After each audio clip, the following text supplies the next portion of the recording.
منہاج القرآن کا کنٹریبیوشن یہ ہے پچھلے 30-32 سال میں کہ منہاج القرآن نے اس مسلک سیاح کو، جو اعلیٰ حضرت مولانا شاہ احمد رضا کا مسلک تھا،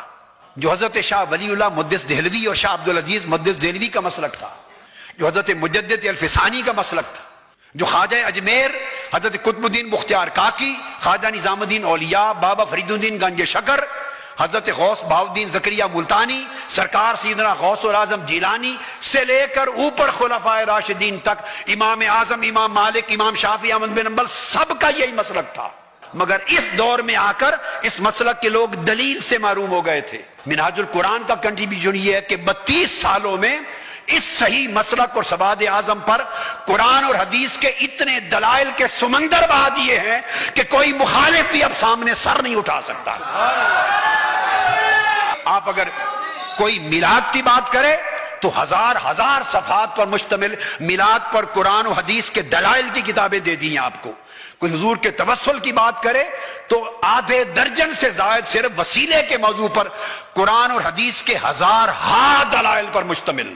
قرآن اور حدیث سے باہر کوئی بات نہیں کی تاکہ کوئی رد نہ کر سکے۔ جو بات کی قرآن سے کی، جو بات کی صحیح بخاری سے کی، جو بات کی صحیح مسلم سے کی، ابو داؤد سے کی، ترمذی سے، صحاح ستہ سے، دلائل سے کی، جرح و تعدیل کے ساتھ کی، اسناد کے ساتھ کی، پھر ائمہ تفسیر سے بات کی، یعنی چھوٹے درجے کے حوالے،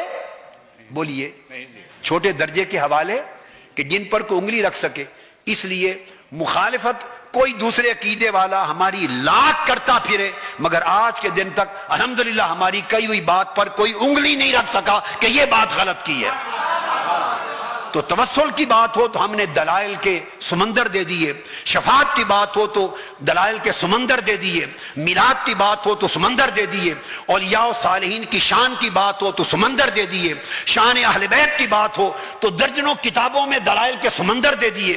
شان صحابہ کی بات ہو تو درجنوں کتب میں دلائل کے سمندر دے دیے، زیارت مزارات کی بات ہو تو سمندر دے دیے، دست بوسی کا مسئلہ آئے تو سمندر دے دیے۔ جس چھوٹے بڑے مسئلے کو لے لیں، امام اعظم ابو حنیفہ کی بات ہو، دلائل کے سمندر دے دیے، تقلید پر، مذہب حنفی پر دلائل کے سمندر دے دیے۔ 30,000 احادیث کا ذخیرہ جامع السنہ میں نے تیار کر دیا، اور یہ 1200 سال کے بعد اسلام کی تاریخ کا 1000 سال 1200 سال صحاح ستہ کے بعد حدیث پاک کا سب سے بڑا ذخیرہ تیار ہوا ہے۔ تو منہاج القرآن نے جرم یہ کیا ہے، منہاج القرآن نے گناہ یہ کیا ہے کہ ان بے دلیلوں کو دلیل دے دی ہے، جن کے پاس علم نہیں تھا انہیں علم دے دیا ہے، اور آپ کے اعتماد کو اتنا پختہ کر دیا ہے، آپ کے کانفیڈنس کو اتنا مضبوط کر دیا ہے